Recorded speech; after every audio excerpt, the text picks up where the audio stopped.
Noong una, si James Harden ay itinuturing na isa sa mga pinakamagaling na manlalaro sa NBA. Siya ay kilalang matalino na point guard at isang magaling na scorer.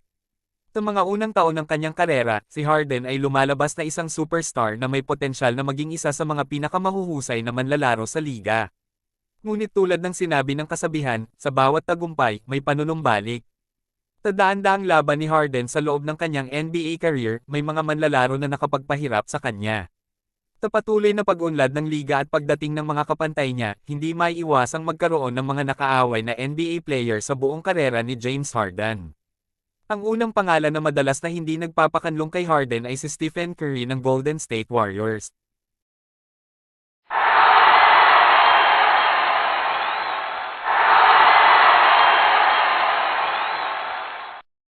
Sa mga matinik na labanan sa playoffs, hindi biro ang mga duelo ng dalawang bastya.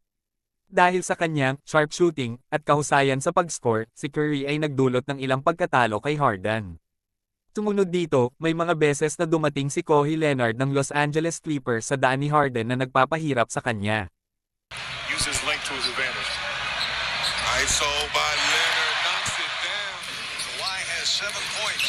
Si Leonard ay isang magaling na depensang manlalaro na may abilidad na i-neutralize ang mga koponan ng kalaban. Sa ilang laban, sinubukan ni Leonard na pigilan si Harden at sa ilang pagkakataon ay nagtagumpay ito. Kasama rin sa listahan ng mga manlalarong nakapagpahirap kay Harden sina LeBron James ng Los Angeles Lakers at Kevin Durant ng Brooklyn Nets. Ang mga ito ay dalawang pinakamahuhusay na manlalaro ng kasalukuyang henerasyon. Bilang magagaling na all-around player, ang kanilang kakayahan na depensahan si Harden at babawiin ang puntos ay nagdulot ng ilang nakakaway kay Harden sa mga laban sa pagitan ng kanilang mga koponan. Hindi rin pwedeng kalimutan ang mga manlalaro tulad nina Giannis Antetokounmpo ng Milwaukee Bucks, Paul George ng Los Angeles Clippers, Anthony Davis ng Los Angeles Lakers, Klay Thompson ng Golden State Warriors, Russell Westbrook, na dati niyang teammate, at Damian Lillard ng Portland Trail Blazers.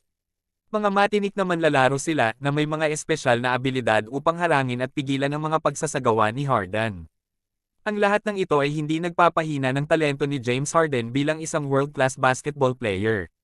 Bagkus, nagpapatunay lamang ang mga pangalan sa listahang ito na ang NBA ay puno ng mga magagaling at world-class na manlalaro na kayang magpatigil sa kahit sino. Sa pagtahak ng kanyang NBA journey, naging bahagi si Harden ng maraming face-offs, matinding laban, at pag-aangkat ng koponan.